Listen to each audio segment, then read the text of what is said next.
सभी साथियों को मेरा नमस्कार। आइए शुरू करते हैं आज का जनसत्ता विश्लेषण। प्रथम पृष्ठ में राजनीतिक खबरों के साथ साथ हमारे माननीय प्रधानमंत्री जी की खबर है, जिसमें वो ध्यान करने के लिए अभी दक्षिण भारत की तरफ रुख करा है उन्होंने। जैसे पिछली बार उत्तराखंड के पहाड़ों में उन्होंने ध्यान करा था, ऐसे ही इस बार कन्याकुमारी में हमारे प्रधानमंत्री नरेंद्र मोदी जी ध्यान साधना के लिए गए हैं। और अच्छी बात है, ये देश गौरवान्वित है ऐसे प्रधानमंत्री के होने से। हम अपने सीधे संपादकीय की तरफ बढ़ेंगे और आज बात कर रहे हैं हाशिए पर सदाबहार पारिस्थितिकी। और ये संपादकीय है, लेख लिखा है सीमा अग्रवाल जी द्वारा। पिछले दिनों बोस इंस्टीट्यूट कोलकाता और भारतीय प्रौद्योगिकी संस्थान कानपुर के वैज्ञानिकों ने एक अध्ययन में पाया कि शहरों में तेजी से बढ़ता वायु प्रदूषण सदाबहार मैंग्रोव पारिस्थितिकी के लिए घातक बनता जा रहा है। वैज्ञानिकों ने कहा कि सदाबहार वनों के लिए प्रसिद्ध सुंदरबन डेल्टा की हवा में हानिकारक वायु प्रदूषकों का स्तर लगातार बढ़ रहा है। इससे डेल्टा का सदाबहार वन क्षेत्र सिकुड़ता जा रहा है। अध्ययन में शामिल एक वैज्ञानिक ने कहा कि कोलकाता के आसपास के क्षेत्र की हवा में जहरीली भारी धातुओं जैसे सीसा, क्रोमियम, कैडमियम की मात्रा काफ़ी है। असल में क्या है, जो मैंग्रोव्स हम जानते हैं साथियों, ये मैंग्रोव्स तटीय क्षेत्रों में पाए जाते हैं। खासकर यहाँ पश्चिम बंगाल में सुंदरबन डेल्टा भी है, यहाँ पे सबसे बड़े मैंग्रोव्स हैं आपके। और इसके अलावा मैंग्रोव बहुत जगह पाए जाते हैं, इधर भी हैं, गुजरात की साइड भी हैं, साउथ की साइड भी पड़ते हैं। ये असल में क्या होता है कि ये मैंग्रोव्स पर्यावरण के लिए बहुत अच्छे होते हैं।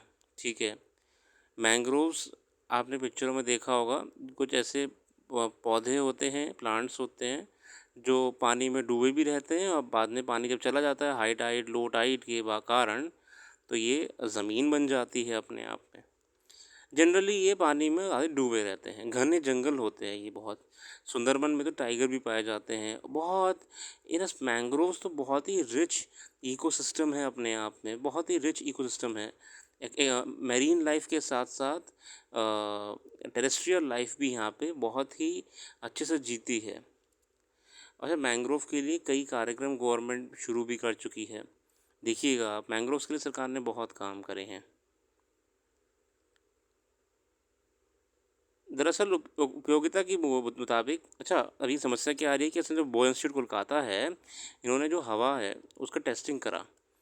ठीक है, जो एयर क्वालिटी है उसमें इन्होंने हैवी मेटल्स के होने का सैंपल लिया है और ख़तरनाक तत्वों का भी, जैसे क्रोमियम, कैडमियम वगैरह का। ये सब आपके धातुएं जो है ना, ये एयर में पाए गए हैं। अब देखिए, प्लांट्स हवा ही तो ऑब्ज़र्व करते हैं, अब्जॉर्ब करेंगे अपना, है ना, ब्रीदिंग करेंगे। तो ये इससे क्या हो रहा है, इनमें कमज़ोरी आ रही है, वीक हो रहे हैं। दरअसल उपयोगिता के मुताबिक मैंग्रोव की प्रकृति को देखते हुए उसे सदाबहार कहा जाने लगा है। गौरतलब है कि सदाबहार वन उष्णकटिबंधीय वृक्ष और झाड़ियां हैं जो ज्वारीय क्षेत्रों में समुद्र के किनारे लवणीय दल दल और कीचड़ भरे तटों पर पाए जाते हैं। समुद्री पारिस्थितिकी तंत्र की मजबूत कड़ी होने के साथ ये पर्यावरण, अर्थव्यवस्था और समुदायों को लाभ पहुंचाते हैं। सुंदरबन, भितरकनिका, पिंचवरम, चौराव और बाराटांग भारत के कुछ खूबसूरत सदाबहार वन क्षेत्रों के रूप में जाने जाते हैं। देखो, भितरकनिका उड़ीसा में आपका, पिंचवरम, चौराहुआ और बाराटांग ये मैंग्रोव्स हैं आपके। ठीक है ना। अब देखिए, वन सर्वेक्षण रिपोर्ट 2021 में बात करी गई थी इसके बारे में। लगभग 4,992 वर्ग किलोमीटर तक फैले हुए हैं मैंग्रोव्स। और ये भी सही है कि 2019 के आकलन की तुलना में देश के सदाबहार क्षेत्र में 17 वर्ग किलोमीटर की वृद्धि हुई है, मगर नुकसान के अनुपात में ये भरपाई बेहद कम है। Centre for science and environment के एक अध्ययन के मुताबिक सदाबहार वन क्षेत्र में कमी आने से कार्बन उत्सर्जन 2050 तक लगभग 30 गुना बढ़ सकता है। अच्छा, ये मैंग्रोव्स इतने घने होते हैं, ठीक है ना, ये बहुत सारा कार्बन अब्जॉर्ब कर लेते हैं। एक तो वाटर बॉडी होने के कारण भी, दूसरी बात है ये बहुत ही घने प्लांट्स होते हैं। आप कभी गूगल पे देखिएगा या किसी वीडियो में देखिएगा, मैंग्रोव बहुत घने होते हैं, ठीक है ना। पानी पानी होता है, वो ऊपर ऊपर तक पानी होता है इनका, बहुत बढ़िया कार्बन एब्जॉर्ब कर लेते हैं एटमॉस्फेयर से। मगर अगर इनमें भी कमी हो गई तो कार्बन एटमॉस्फेयर में प्रेजेंट रहेगा, ग्लोबल वार्मिंग को नेगेटिव असर देखने को मिलेगा। विशेषज्ञों के मुताबिक सदाबहार वन न केवल जीवों बल्कि पौधों की भी कई प्रजातियों को संरक्षण देते हैं। ये अपने आप में मैंग्रोव पूरा पारिस्थितिकी तंत्र होते हैं साथियों।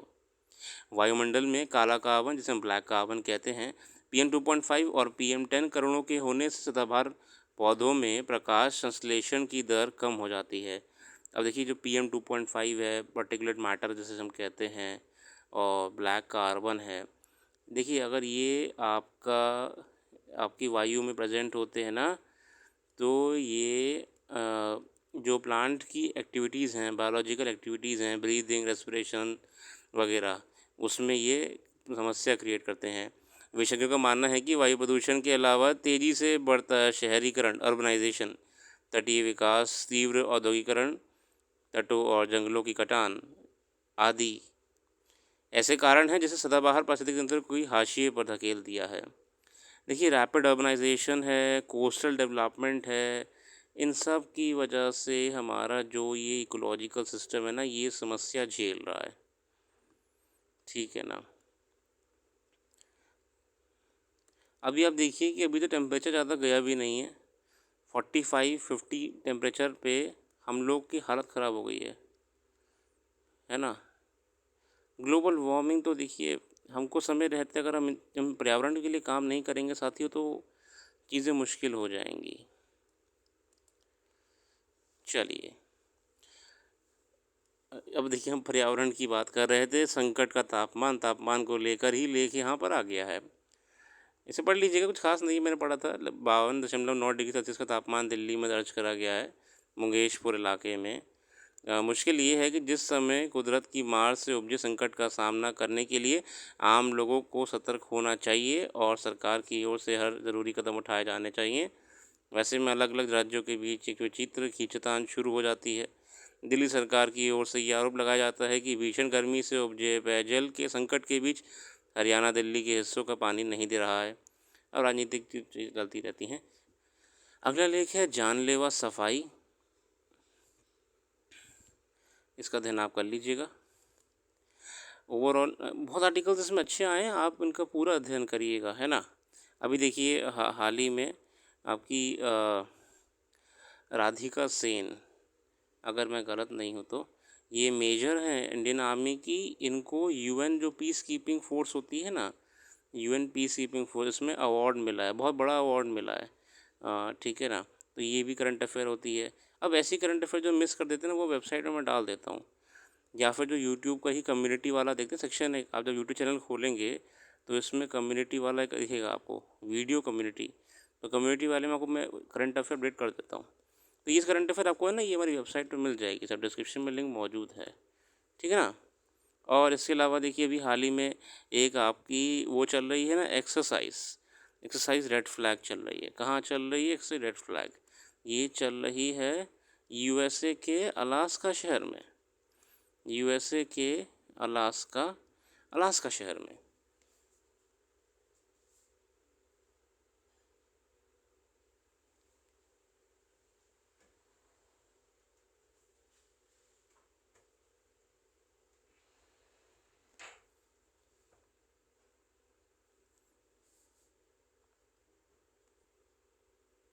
इसके साथ साथ एक और करंट अफेयर है कि अभी इंडिया ने जो 46th ये एंटार्क्टिका को लेकर एक मीटिंग होती है।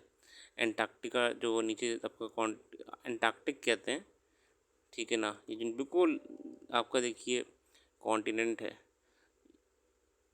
मैप में नीचे की तरफ दिखेगा आपको। तो इसकी प्रिजर्वेशन के लिए ये एक बैठक होती है कि कैसे हम इसको बचा के रखें, क्योंकि ये बहुत ही फ्रेजाइल अपने आप में पारिस्थितिक तंत्र है ना, डेलिकेट है बहुत। तो इसमें अभी इंडिया ने पार्टिसिपेट करा था अपना, ठीक है ना। बहुत सारी बातें की जाती हैं क्लाइमेट चेंज को लेके, ओजोन कैसे कंट्रोल रखें, डिप्लीशन वगैरह। और जो मैं इसमें बात कर रहा हूँ कि ये इंडिया और एंटार्क्टिका ट्रीटी है बेसिकली ये, जो एंटार्क्टिक ट्रीटी है। चलिए मैं आपको करंट अफेयर इसी में करा दिया करूँगा। अब एंटार्क्टिक ट्रीटी है, ये आपकी वाशिंगटन डीसी में यूएसए में 1959 को साइन करी गई थी। इसका मुख्य उद्देश्य था कि एंटार्क्टिक का जो इकोसिस्टम है इसे बचा के रखना है। ठीक है, इसके अलावा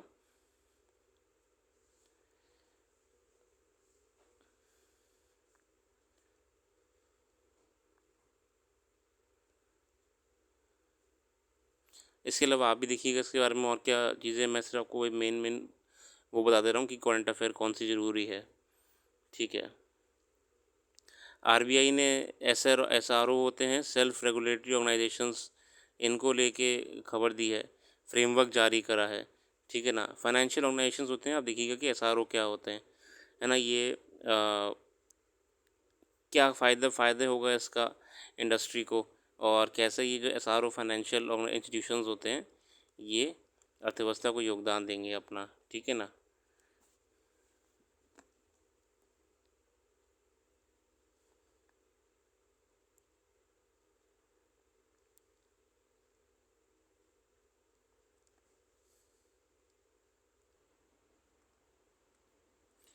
के साथ साथ अभी गोल्डन राइस, जो एक जेनेटिकली इंजीनियर्ड राइस है, गोल्डन राइस जेनेटिकली मॉडिफाइड या जेनेटिकली इंजीनियर्ड राइस है, ये फिलीपींस में इसको यूज़ करने के लिए कमर्शियल प्रोडक्शन के लिए अलाउ कर दिया गया है ना।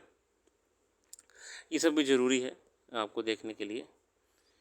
इसके अलावा बहुत स्पेस से अगर हम बात कर रहे हैं डिफेंस टेक्नोलॉजी को लेके, तो रुद्रम एम मिसाइल है, उसके बारे में डाल चुका हूँ पहले से ही वेबसाइट पे। रुद्रम 11 मिसाइल, इसका बहुत सफल से प्रक्षेपण किया गया है।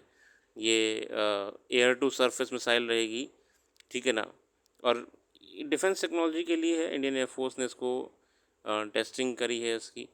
तो इतना ही है, बाकी आपको कुछ और इम्पोर्टेंट मिलता है आप देख लीजिएगा अपने आप से भी। आज के लिए रखते हैं, अपना कीमती समय देने के लिए बहुत बहुत धन्यवाद। आपका दिन शुभ हो।